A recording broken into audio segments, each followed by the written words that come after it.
اور دعائیں بھی ہمیں سکھائی گئی ہیں، جیسے ان کی پیدائش سے پہلے ہی دعا کرنا، ربی حب لی من الصالحین، اے میرے رب مجھے نیک اولاد عطا کر. یعنی ابھی اولاد ہوئی نہیں لیکن پہلے سے ہی دعا مانگنا شروع ہو جائے انسان کہ اللہ مجھے نیک اولاد دینا. اور پھر یہ کہ شادی کے وقت ایسی عورت کا انتخاب کرنا جس کے اندر بچے پیدا کرنے کی صلاحیت ہو، کیونکہ نبی صلی اللہ علیہ وسلم نے اس بات کا حکم دیا کہ محبت کرنے والی اور زیادہ بچے پیدا کرنے والی عورت سے شادی کرو، یعنی یہ ہمارے دین میں پسندیدہ چیز ہے.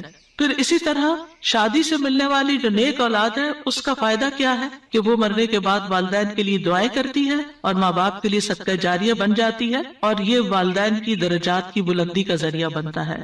جہاں تک اولاد کی تربیت کا تعلق ہے تو اولاد کے بارے میں سوال ہوگا، یعنی ماں باپ دونوں سے پوچھا جائے گا کہ انہوں نے ان کی تربیت میں کیا کوشش کی. پھر اسی طرح اولاد کا پہلا حق کیا ہے؟ حدیث میں آتا ہے نبی صلی اللہ علیہ وسلم نے فرمایا اپنے نطفوں کے لیے اچھی عورت کا انتخاب کرو، یعنی نیک عورت کا انتخاب کرو، اور دین میں ہم پلہ عورتوں سے نکاح کرو اور ہم پلہ مردوں کو اپنی بیٹیوں کا نکاح کر کے دو. پھر اسی طرح اچھے باپ کا انتخاب. رسول اللہ صلی اللہ علیہ وسلم نے فرمایا جب ایسا شخص تمہارے پاس نکاح کا پیغام بھیجے جس کے دین اور اخلاق سے تم مطمئن ہو تو اس سے اپنی بیٹی کا نکاح کرو. یعنی اوباش آوارہ لڑکے ہوں تو پھر ان کے ساتھ شادی نہیں کرو، کیونکہ شادی کے بعد کیا ہوگا، آپ کی بیٹی کو مصیبت میں ڈال دے گا. فرمایا اگر ایسا نہیں کرو گے تو زمین میں فتنہ اور زبردست فساد برپا ہوگا، یعنی پھر فساد ہی فساد، بگاڑ ہی بگاڑ. پھر اسی طرح ولادت سے پہلے شیطان سے حفاظت کی دعا سکھائی گئی کہ جب شوہر بیوی ایک دوسرے سے ملیں تو دعا پڑھیں، جیسے حضرت مریم کی والدہ نے دعا پڑھی تھی وَإِنِّي أُعِيذُهَا بِكَ وَذُرِّيَّتَهَا مِنَ الشَّيْطَانِ الرَّجِيمِ. کتنی خوبصورت دعا ہے کہ اللہ میں اس بچی کو بھی اور اس کی آئندہ آنے والی ذریت کو بھی تیری پناہ میں دیتی ہوں شیطان سے بچا کر. پھر یہ کہ بچوں کو سب سے پہلے توحید سکھانی چاہیے، بچپن سے ہی بچوں کے اندر اللہ کا ڈر پیدا کرنا چاہیے، دین کی تعلیم سیکھنے میں رغبت دلانی چاہیے، اچھے اخلاق کی تعلیم دینی چاہیے، ہر چیز کے مینر سکھانے چاہیے. اور پھر اس کے لیے اگر سرزنش بھی کرنی پڑے، ڈانٹنا بھی پڑے تو اس میں بھی کوئی حرج نہیں ہے. اپنے ساتھ نیک کاموں میں شامل کرنا چاہیے، جیسے ابراہیم علیہ السلام نے کیا کیا تھا، کعبہ کی تعمیر میں کس کو ساتھ شامل کیا تھا، اسماعیل علیہ السلام. پھر اولاد کے درمیان عدل کرنا چاہیے، بچوں سے پیار کرنا چاہیے. کچھ ماں باپ بچوں سے پیار نہیں کرتے، ایسے والدین کی مذمت کی گئی ہے. پھر اولاد کے بالغ ہو جانے کے بعد ان کی شادی بھی کرنی چاہیے، یعنی اس بات کی بھی فکر ہونی چاہیے. ابن عباس کہا کرتے تھے جس کو اللہ بیٹا عطا کرے اس کو چاہیے کہ اس کا اچھا نام رکھے، اس کی اچھی تربیت کرے، جب وہ بالغ ہو تو اس کی شادی کر دے. سعید بن عاص کہا کرتے تھے اگر میں اپنے بچے کو قرآن کی تعلیم دے دوں، اس کو حج کروا دوں، اس کی شادی کر دوں تو میں نے اس کا حق ادا کر دیا اور میرا جو اس پر حق ہے وہ باقی ہے. یعنی بچوں کے اوپر حق پھر بھی باقی رہے، لیکن ماں باپ نے اپنا فرض پورا کر دیا اگر یہ 3 کام کر لیے. کون سے؟ قرآن کی تعلیم دے دی، حج کروا دیا، شادی کر دی. اس کے بعد وہ اپنے ذمہ دار خود ہیں، لیکن بچوں کے اوپر ماں باپ کی ذمہ داری مرتے دم تک رہتی ہے. قتادہ کہتے ہیں اگر لڑکا بالغ ہو جائے اور اس کا باپ شادی نہ کرے بچے کی اور وہ کسی بے حیائی کا ارتکاب کرے، یعنی کسی برائی میں پڑ جائے، تو باپ گناہگار ہوگا. یعنی وہ لڑکا تو ہوگا ہی یا لڑکی تو ہوگی ہی، لیکن ماں باپ بھی گناہگار ہوں گے. تو اس لیے شادی کے معاملے میں انسان کوشش ضرور کرے، رشتہ نہیں ملتا یا کوئی اسباب نہیں بن رہے تو وہ الگ بات ہے، لیکن ماں باپ کو اس بات کی فکر ہونی چاہیے، کیونکہ دیکھا گیا کہ وقت کے ساتھ ساتھ یہ فکر ختم ہو گئی ہے اور بعض ماں باپ نے تو یہ چیز اولاد پر ہی چھوڑ دی ہے.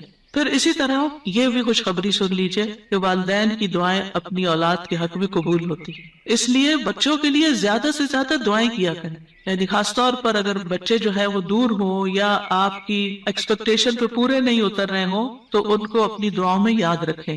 نبی صلی اللہ علیہ وسلم نے فرمایا 3 قسم کے لوگوں کی دعائیں قبول ہوتی ہیں اور ان کی قبولیت میں کوئی شک و شبہ نہیں: مظلوم کی دعا، مسافر کی دعا اور والد کی اپنے اولاد کے لیے دعا.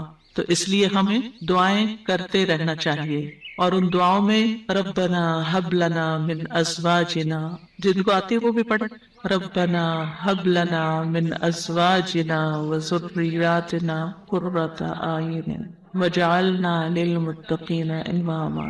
اب اس میں آپ دیکھیے کہ آپ نے فوکس کرنا ہے ازواج، ذریات، اور پھر للمتقین اماما، للمتقین اماما.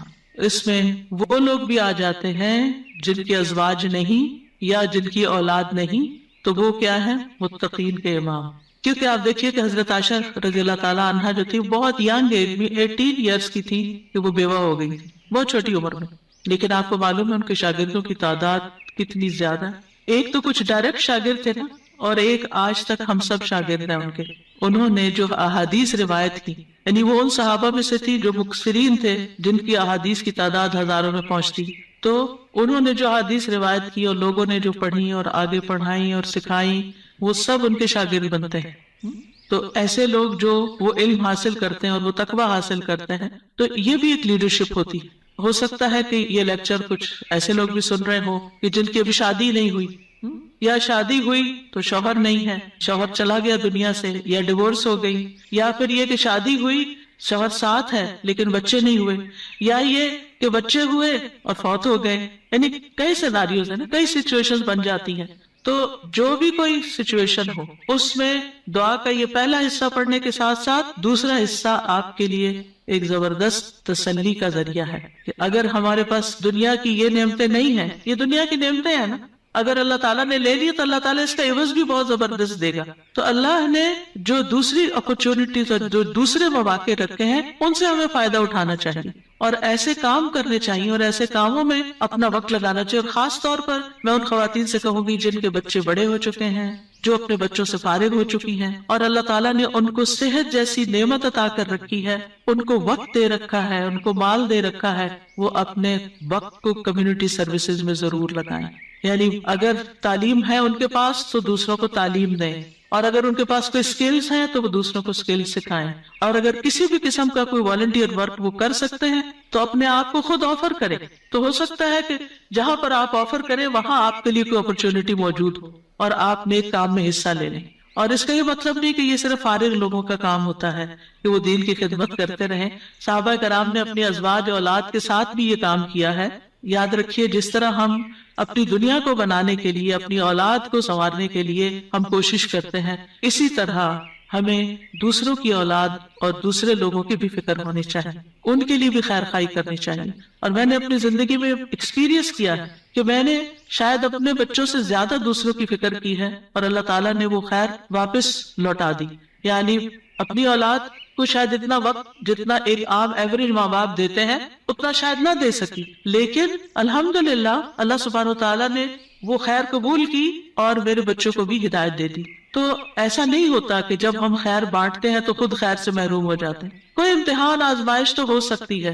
ہمیشہ نوح علیہ السلام کی مثال یاد رکھیے کہ وہ ایک باپ تھے جنہوں نے سارے بچوں کی ایکولی تربیت کی، لیکن ایک بچہ نہیں مانا. بعض اوقات ایسا ہوتا ہے کہ آپ اپنا تن من دھن لگا دیتے ہیں لیکن کوئی ایک بچہ نہیں مانتا، تو پھر اپنے آپ کو گلٹ میں نہ رکھیں، اپنے آپ کو ہر وقت پریشانی میں نہ رکھیں کہ میں نے کمی کی ہے، میری طرف سے کوئی کوتاہی ہے. کیونکہ آہستہ آہستہ شیطان اس کو وسوسے ڈالتا ہے کہ دیکھا نا تم دوسروں کی فکر کرتی رہی اور تمہاری اولاد بگڑ گئی. نہیں، اب ہم کیا نوح علیہ السلام کو یہ کہیں گے کہ وہ دن اور رات، آپ سورۃ نوح پڑھیں، دن میں بھی تبلیغ کی، رات میں بھی کی، چپکے سے بھی کی، اوپنلی بھی کی، دن اور رات یہ سارے کام کیے. تو کوئی ان کو کہے آپ لگے رہے نا لوگوں میں اس لیے آپ کا یہ بچہ بگڑ گیا، کیا ہم یہ کہہ سکتے ہیں؟ نعوذ باللہ، ہرگز نہیں کہہ سکتے. استغفر اللہ، کبھی بھی نہیں کہہ سکتے، معاذ اللہ. کیونکہ ہم کسی پیغمبر کے بارے میں یہ سوچ بھی نہیں سکتے کہ انہوں نے اپنی اولاد کے لیے کوئی کوتاہی کی. لیکن یہ اللہ کی حکمت ہے نا، اور تقدیر کا ہم پڑھ چکے ہیں، یہ اللہ کی تقدیر میں ہوتا ہے. ٹھیک ہے ایک ناقابل برداشت بات ہوتی، لیکن پھر بھی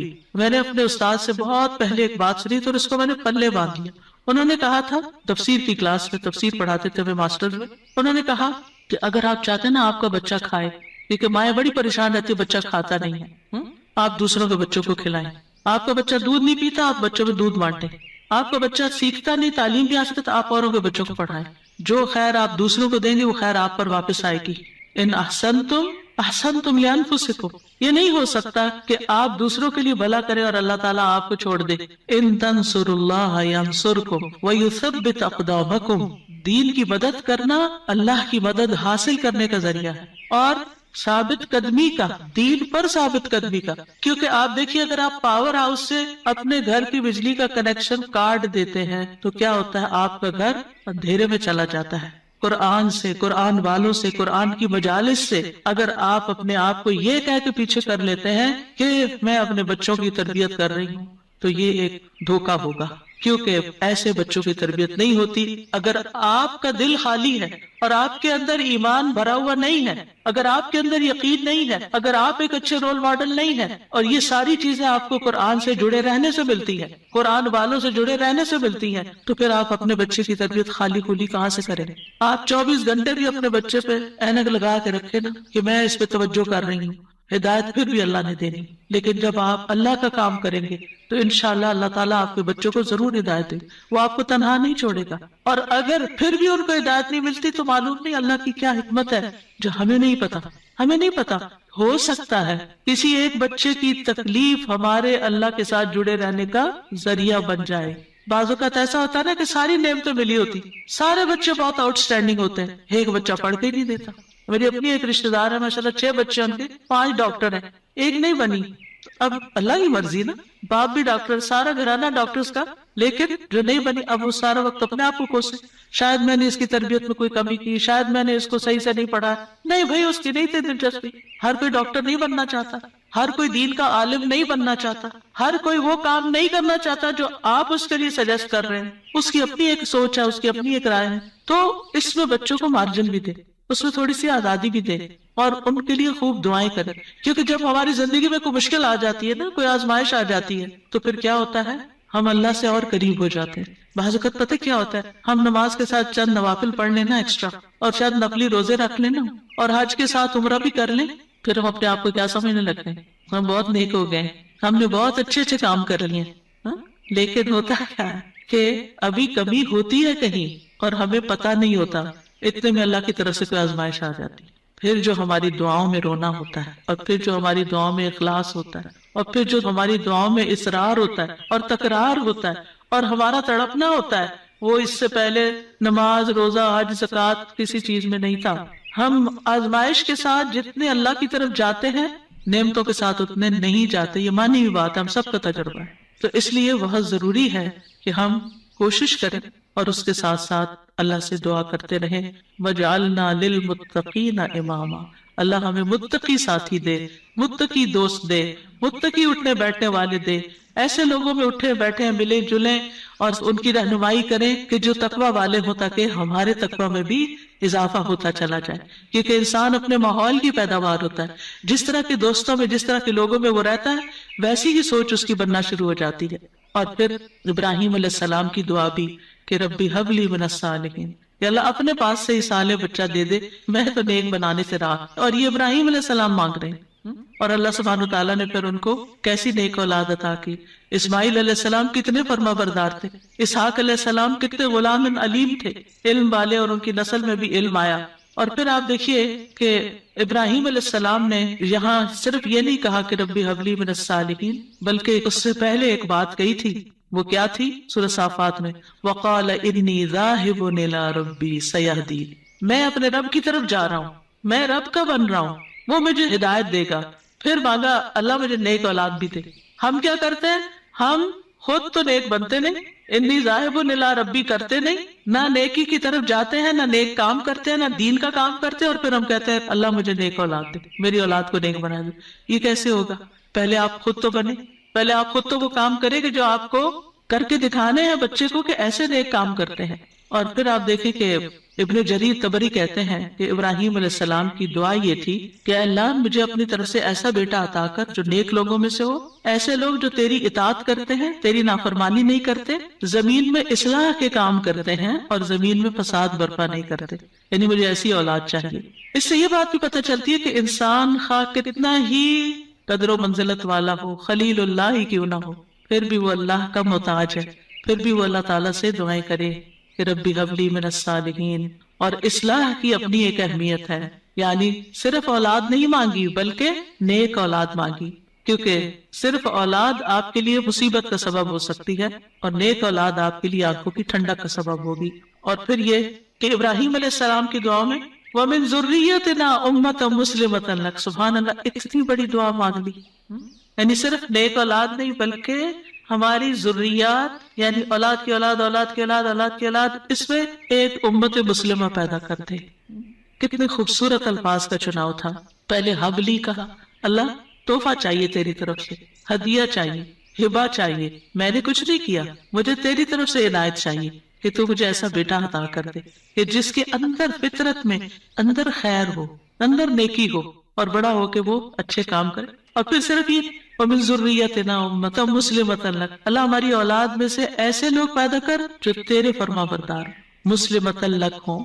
اور پھر آپ دیکھیے کہ کس طرح اللہ سبحانہ وتعالیٰ نے ابراہیم علیہ السلام کو نوازا، سبحان اللہ، ابو الانبیاء ہیں، انبیاء کے باپ ہیں۔ اور پھر آپ دیکھیے کہ جتنے بھی الہامی مذاہب ہیں، کرسچینٹی ہے یا جوڈازم ہے، اسلام ہے، ان سب کے وہی لیڈر ہیں۔ اللہ تعالیٰ نے کہا تھا نا انی جاعلک للناس اماما، یا ابراہیم میں تمہیں لوگوں کا امام بنانے والا ہوں۔ اور کس طرح پھر اللہ تعالیٰ نے ان کو امام بنایا۔ پھر اسی طرح اگر اولاد نہ ہوتی ہو تو پھر یہ دعا کرتے ہیں رب لا تذرنی فردا وانت خیر الوارثین، اے میرے رب تو مجھے اکیلا نہ چھوڑ، تو ہی سب وارثوں میں سے بہتر وارث ہے۔ یہ زکریا علیہ السلام کی دعا تھی کہ رب لا تذرنی فردا وانت خیر الوارثین، تو اللہ نے دعا قبول کر لی۔ فاستجبنا لہ ووہبنا لہ یحییٰ، ہبہ ہے یہاں بھی، اور ہم نے اس کو یحییٰ عطا کیا۔ وَأَصْلَحْنَا لَهُ زَوْجَهُ، اور اس کی بیوی کی اصلاح کرتی۔ کیوں؟ إِنَّهُمْ كَانُوا يُسَارِعُونَ فِي الْخَيْرَاتِ، کیونکہ وہ نیکیوں میں سبقت کرتے تھے، نیکیوں میں دوڑ دوڑ کے جاتے تھے۔ وَيَدْعُونَنَا رَغَبًا وَرَهَبًا، اور وہ ہمیں رغبت اور رہبت، امید اور خوف کے ساتھ پکارتے تھے۔ وَكَانُوا لَنَا خَاشِعِينَ، یہ تین چیزیں دعاؤں کی قبولیت کا ذریعہ ہیں۔ نیکی کے کاموں میں تیز جانا، جلدی کرنا، سستی نہ کرنا۔ یسارعون، سرعت سے ہے یہ لفظ، کہ ان انبیاء کی دعائیں کیوں قبول ہوئی؟ کیونکہ وہ نیکی کے کاموں میں تیزی دکھاتے تھے، دوسرے دعائیں کرتے تھے۔ وَيَدْعُونَنَا رَغَبًا وَرَهَبًا، یعنی کوشش بھی کرنی ہے، بھاگنا بھی ہے اللہ کی طرف، اور دوسرے دعائیں کرنی ہے، اور تیسرے تکبر میں نہیں آنا۔ وَكَانُوا لَنَا خَاشِعِينَ، وہ ہمارے لیے خشوع کرنے والے تھے۔ ابن قیم کہتے ہیں نیک اعمال کرنا اور اس کی طرف سبقت لے جانا دعا کی قبولیت کے بڑے اسباب میں سے ہے، اسی لیے اللہ تعالیٰ نے ان کی دعائیں قبول کر لی۔ پھر ایک اور دعا ہے جو حضرت زکریا علیہ السلام نے ہی مانگی، رب ہب لی من لدنک ذریۃ طیبہ انک سمیع الدعاء، اے میرے رب مجھے اپنی طرف سے نیک اور پاکیزہ اولاد عطا فرما، بے شک تو ہی دعائیں سننے والا ہے۔ یعنی ہبہ وہ ہوتا ہے نا جو بغیر معاوضے کے خوش دلی اور احسان کے طور پر کسی کو کوئی چیز دے دی جائے۔ یعنی ایک ہبہ ہوتا ہے کہ ہدیہ ہوتا ہے، ایک صدقہ ہوتا ہے، تو صدقہ وہ ہوتا ہے جس سے آخرت کا اجر و ثواب چاہیے، اور ہدیہ وہ ہوتا ہے جس سے تحفہ دینے والے اور جس کو تحفہ دیا گیا اس کے درمیان محبت پیدا کرنا مقصود ہوتا ہے۔ یعنی ہدیہ محبت کے لیے ہوتا ہے، اور ہبہ جو ہے وہ کسی مقصد کے لیے ہوتا ہے۔ ہبہ وہ چیز ہوتی ہے کہ جس کو ہبہ کی جاتی ہے صرف اس کا فائدہ مطلوب ہوتا ہے، ٹھیک ہے۔ مطلب یہ تھا کہ اللہ مجھے اپنے پاس سے ایسا ہدیہ دے جو بغیر کسی عوض کے، میری بغیر کسی کوشش اور محنت کے ہو، تو بس تو آپ عطا کر دے، من لدنک، اپنے پاس سے دے دے، کیونکہ تیرے پاس تو سب کچھ ہے۔ اور پھر ذریۃ طیبہ دے جو اپنے اقوال و افعال میں پاک ہو، جسموں میں پاک ہو۔ انک سمیع الدعاء، آپ تو دعائیں سننے والے، یہ محبت اور رحمت کو کھینچ لانے والی بات ہے۔ تو دعا کرنا جو ہے انبیاء کی سنت ہے، اور پھر اللہ کی جگہ یا اللہ کہنے کی بجائے رب بھی کہا گیا ہے، رب کو وسیلہ بنا کر دعا کی گئی ہے۔ اسی لیے آپ دیکھیں انبیاء کی ساری دعائیں ربنا سے شروع ہوتی ہیں یا ربی سے شروع ہوتی ہیں، اور پھر صرف اولاد نہیں، نیک اولاد، اور پھر اولاد کو نیک بنانے کے اسباب بھی، اور پھر یہ یقین کہ دعا تقدیر کو بدل دیتی ہے۔ حضرت زکریا انتہائی بوڑھے تھے لیکن انہوں نے یقین سے دعا کی۔ اور پھر ابراہیم علیہ السلام کی دعا، رب اجعلنی مقیم الصلاۃ ومن ذریتی ربنا وتقبل دعا، اے میرے رب مجھے بھی اور میری اولاد کو بھی نماز قائم رکھنے والا بنا، اے میرے رب میری یہ دعا قبول فرما۔ ربنا اغفر لی ولوالدی وللمؤمنین یوم یقوم الحساب، اے ہمارے رب مجھے اور میرے والدین اور تمام مومنوں کو اس دن معاف فرما دے جب حساب لیا جائے گا۔ رب اوزعنی ان اشکر نعمتک التی انعمت علی وعلی والدی وان اعمل صالحا ترضاہ واصلح لی فی ذریتی، یہ بھی اولاد کے لیے دعا ہے کہ اللہ میری ذریت کی اصلاح کر دے، میری ذریت کو نیک بنا دے۔ انی تبت الیک، میں تیری طرف واپس پلٹتا ہوں، توبہ کرتا ہوں، وانی من المسلمین، اور بلا شبہ میں فرما بردار ہوں۔ اور ربنا وجعلنا مسلمین لک ومن ذریتنا امۃ مسلمۃ لک وارنا مناسکنا وتب علینا انک انت التواب الرحیم۔ اے ہمارے رب ہم دونوں کو یعنی ابراہیم اور اسماعیل علیہ السلام نے مانگی تھی دعا اپنا فرما بردار بنا لے، اور ہماری اولاد میں سے ایک جماعت پیدا کر جو تیری فرما بردار ہو، اور ہمیں اپنی عبادت کے طریقے بتلا اور ہماری توبہ قبول فرما، بے شک تو بڑا توبہ قبول کرنے والا نہایت رحم کرنے والا ہے۔ اور پھر آپ دیکھیے کہ کس طرح اللہ سبحانہ وتعالیٰ نے وہ دعا قبول کی اور محمد صلی اللہ علیہ وسلم ان کی اولاد میں پیدا ہوئے اور پھر ان سے امت مسلمہ پیدا ہوئی۔ تو یہ دعا جو ہے اس کی قبولیت میں بہت عرصہ لگا تھا لیکن قبول ہوئی، تو اس لیے انسان کو مایوس نہیں ہونا چاہیے۔ اور اسی طرح یہ دعا جو مسنون دعا ہے، اللہم انی اعوذ بک من جار السوء ومن زوج تشیبنی قبل المشیب ومن ولد یکون علی ربا یا ربا ومن مال یکون علی عذابا ومن خلیل ماکر عینہ ترانی وقلبہ یرعانی ان رأى حسنة دفنها وإذا رأى سیئة اذاعها۔ اے اللہ میں تیری پناہ طلب کرتا ہوں برے پڑوسی سے، برا نیبر نہیں ہو، اور ایسے ساتھی سے، زوج سے، شوہر یا بیوی ایک دوسرے کے لیے، جو مجھے بڑھاپے سے پہلے بوڑھا کر دے یعنی پریشان کر کر کے، اور ایسی اولاد سے جو مجھ پہ آقا بن بیٹھے یعنی مجھ پہ اپنا حکم چلائے، ایسے مال سے جو میرے لیے عذاب کا باعث بن جائے، یعنی کئی دفعہ مال انسان کے لیے مصیبت بن جاتا ہے۔ نیک اولاد کے لیے بھی کوشش کے علاوہ اور دعائیں بھی ہمیں سکھائی گئی ہیں، جیسے ان کی پیدائش سے پہلے ہی دعا کرنا، ربی حب لی من الصالحین، اے میرے رب مجھے نیک اولاد عطا کر، یعنی ابھی اولاد ہوئی نہیں لیکن پہلے سے ہی دعا مانگنا شروع ہو جائے انسان کہ اللہ مجھے نیک اولاد دینا۔ اور پھر یہ کہ شادی کے وقت ایسی عورت کا انتخاب کرنا جس کے اندر بچے پیدا کرنے کی صلاحیت ہو، کیونکہ نبی صلی اللہ علیہ وسلم نے اس بات کا حکم دیا کہ محبت کرنے والی اور زیادہ بچے پیدا کرنے والی عورت سے شادی کرو، یعنی یہ ہمارے دین میں پسندیدہ چیز ہے۔ پھر اسی طرح شادی سے ملنے والی جو نیک اولاد ہے اس کا فائدہ کیا ہے کہ وہ مرنے کے بعد والدین کے لیے دعائیں کرتی ہے اور ماں باپ کے لیے صدقہ جاریہ بن جاتی ہے، اور یہ والدین کی درجات کی بلندی کا ذریعہ بنتا ہے۔ جہاں تک اولاد کی تربیت کا تعلق ہے تو اولاد کے بارے میں سوال ہوگا، یعنی ماں باپ دونوں سے پوچھا جائے گا کہ انہوں نے ان کی تربیت میں کیا کوشش کی۔ پھر اسی طرح اولاد کا پہلا حق کیا ہے؟ حدیث میں آتا ہے نبی صلی اللہ علیہ وسلم نے فرمایا اپنے نطفوں کے لیے اچھی عورت کا انتخاب کرو، یعنی نیک عورت کا انتخاب کرو، اور دین میں ہم پلہ عورتوں سے نکاح کرو اور ہم پلہ مردوں کو اپنی بیٹیوں کا نکاح کر کے دو۔ پھر اسی طرح اچھے باپ کا انتخاب، رسول اللہ صلی اللہ علیہ وسلم نے فرمایا جب ایسا شخص تمہارے پاس نکاح کا پیغام بھیجے جس کے دین اور اخلاق سے تم مطمئن ہو تو اس سے اپنی بیٹی کا نکاح کرو، یعنی اوباش آوارہ لڑکے ہوں تو پھر ان کے ساتھ شادی نہیں کرو، کیونکہ شادی کے بعد کیا ہوگا، آپ کی بیٹی کو مصیبت میں ڈال دے گا۔ فرمایا اگر ایسا نہیں کرو گے تو زمین میں فتنہ اور زبردست فساد برپا ہوگا، یعنی پھر فساد ہی فساد، بگاڑ ہی بگاڑ۔